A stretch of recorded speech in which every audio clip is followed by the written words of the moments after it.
होता है और इसका राजनीति से कोई जो है मैं लेना देना नहीं होता है। ये सब हमारे लगातार लोग इस सेवा में रहे हैं और राजनीतिक रूप से भी सेवा करने की इनकी इच्छा है और इस पर लगातार मेहनत कर रहे हैं। लोकतंत्र की खूबसूरती है कि हर 5 साल में सरकारें, विधायक और मुसलमानों को तो सोचते थे कि हमारे बंधुआ मजदूर जाएंगे कहाँ, तो बाकी वोट की चिंता करते थे, मुसलमानों को तो छाट के चलते थे। तो कहीं ना कहीं डॉक्टर साहब के आने से जो है उसका पसीना आज ही आरजेडी का वहाँ। आदाब, सलाम, नमस्कार, सत श्री अकाल। मैं रोशन कुशवाहा और आप देख रहे हैं times of Sitamarhi. Times of Sitamarhi में आपका स्वागत है। जी हाँ, आज एक नए एपिसोड के साथ, आज एक नए फिर दावते इफ्तार के साथ मैं आ गया हूँ। मैं आज बात कर रहा हूँ पूर्वी चंपारण के नरकटिया विधानसभा सीट की। जी हाँ, वहाँ पे डॉक्टर शमीमुल हक साहब फाइनली वहाँ के संभावित प्रत्याशी, और फाइनल संभावित प्रत्याशी नहीं, प्रत्याशी ही है, क्योंकि जिस तरह से नरकटिया विधानसभा में कंटिन्यू आरजेडी के विधायक जीत रहे हैं और कोई वहाँ पे काम नहीं हुआ है। फाइनली दावते इफ्तार मोतिहारी के एकता मैरिज हॉल में रखा गया था, जो नरकटिया विधानसभा के एएमएम के यानी ऑल इंडिया मजलिस इत्तेहादुल मुस्लिमीन के प्रत्याशी है डॉक्टर शमीमुल हक साहब के द्वारा मोतिहारी के एकता मैरिज हॉल में भव्य दावते इफ्तार रखा गया। और फाइनली उसमें राणा रणजीत साहब पहुंचे, बाकी हिंदू मुस्लिम का एकता वहाँ पे दिखा और फाइनली जो सारे लोग बढ़ चढ़ के हिस्सा लिया।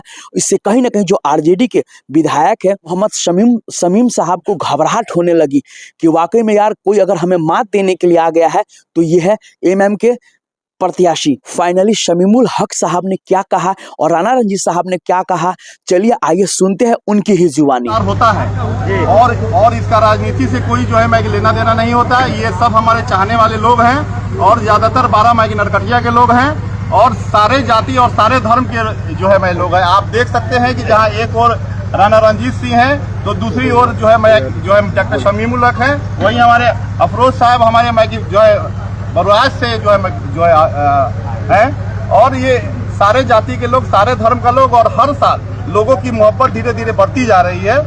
तो ये राजनीतिक इसका कोई जो है मैं लगाव नहीं है। हाँ, हम लोग ऑल इंडिया मजलिस इत्तेहादुल मुस्लिमीन में हैं और इसलिए लोग इसको राजनीतिक रूप में लेकर के देखते हैं और देख रहे हैं। नरकटिया हम लोग सिर्फ लड़ेंगे ही नहीं, हम लोग मैंने फतह भी जो है करने जा रहे हैं। और चंपारण में अगर सबसे पहला कोई अगर जो है रिजल्ट आएगा तो मैं नरकटिया विधानसभा का आएगा। जिनको बोलना है वो लोग अपना बोलते रहें। और जहाँ तक ए टीम और बी टीम की बात है तो वो लोग मैंने गठबंधन भी नहीं करते हैं, यानी जो है और जो है मैं कि मुसलमानों का उन लोग को अपना माने वोट भी चाहिए। और मुसलमानों के किसी भी मैं की मसाइल पर उनके मैं की जो है जवान से एक मैं अपना और अपने पूरे खानदान का मैं की विकास उन्होंने मैं की जरूर किया है, लेकिन मैं की नरकटिया का विकास मैंने कहीं से नहीं। डॉक्टर शमीमुल साहब लगातार लोगों की सेवा में रहे हैं और राजनीतिक रूप से भी सेवा करने की इनकी इच्छा है और इस पर लगातार मेहनत कर रहे हैं। लोकतंत्र की खूबसूरती है कि हर 5 साल में सरकारें, विधायक और चीजें बदलनी चाहिए। रेस में अकेले दौड़िएगा तो पता नहीं लगेगा आप कितना अच्छा दौड़ रहे हैं। तो कहीं ना कहीं आज जब कंपटीशन हुआ डॉक्टर शमीमुल साहब के आने के बाद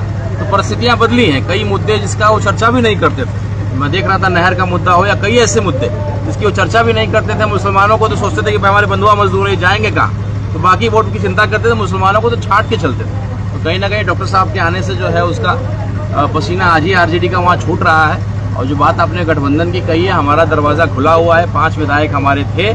आज अगर पार्टी को समझ आता है, वो अगर बड़ा पिक्चर देख पाते हैं तेजस्वी यादव जी, और वो देखे कि भाई मुख्यमंत्री में बनूं ना बनूं, उससे इम्पोर्टेंट है कि भाजपा की सरकार नहीं आनी चाहिए, तो उनको गठबंधन करना चाहिए। सम्मानजनक सीट पे अगर बात बनती है तो हमारा दरवाजा खुला है। लेकिन अगर नहीं आते हैं तो हम 60 से 70 सीटों पे हम चुनाव लड़ेंगे, जिसमें नरकटिया भी रहेगा और डॉक्टर शमीमुल साहब अब वहाँ के हमारे उम्मीदवार होंगे।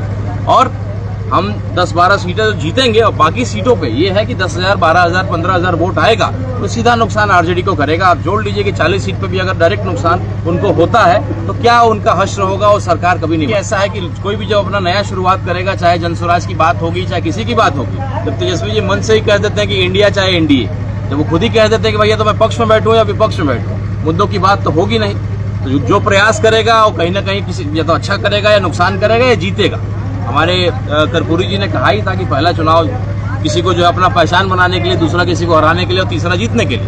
तो कहीं ना कहीं 5 विधायक हमारे थे, 3 और विधायक होते, सरकार किसकी बनती वो हम तय करते। इस बार हमारे इतने विधायक होंगे कि बिना हमारे समर्थन के, पूरा विश्वास है कि भाजपा में इतनी हिम्मत नहीं है कि वो उनको सीएम कैंडिडेट अनाउंस कर पाए। नीतीश जी बुजुर्ग हो गए, हम लोग के दादा परदादा को हम लोगों ने देखा है, जब बहुत बुजुर्ग हो जाते हैं तो लोग जो है बहकी बातें करते हैं या कुछ ना कुछ ऐसी हरकतें करते हैं, वो बीमारी है। हम लोग उसका मजाक नहीं उड़ा सकते हैं। वैसे ही हमारे मांझी जी सुर्खियों में रहने के लिए उल्टा सीधा बयान देते रहते हैं। कभी कहते हैं कि राम भगवान थे ही नहीं, आज जो है गलत बयानबाजी मुस्लिम भाइयों के लिए उन्होंने किया है।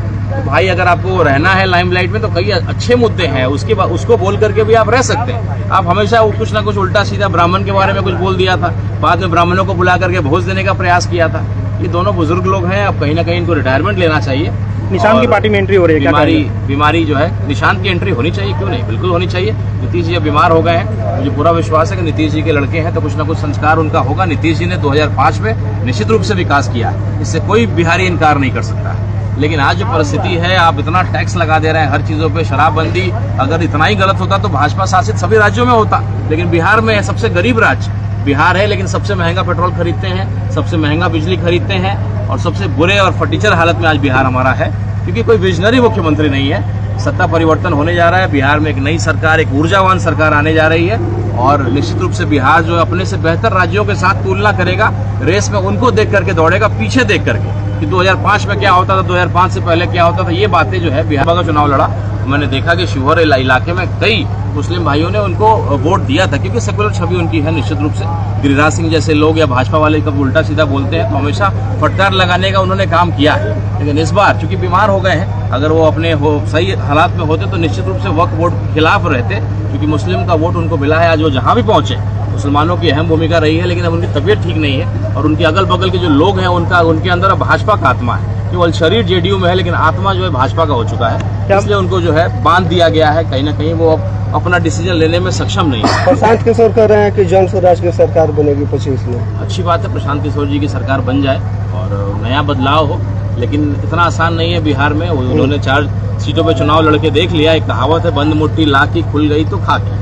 कहीं ना कहीं हड़बड़ाहट में जो बाई इलेक्शन उन्होंने लड़ा उसको लेकर के थोड़ा खामियाजा हुआ है। पार्टी अच्छा कर रही है, प्रयास अच्छा है, लेकिन इतना आसान नहीं है बिहार में राजनीति इतनी जल्दी कर लेंगे, सीधे सरकारी बना लेंगे, ये संभव नहीं। अगर आपकी पार्टी का अलायंस नहीं होता है महागठबंधन साथ, क्या थर्ड फ्रंट बनाने की बिल्कुल पिछले बार भी हमारा मायावती जी के साथ था, उपेंद्र कुशवाहा जी हम लोग के साथ थे, जीडीए अलायंस था हमारा।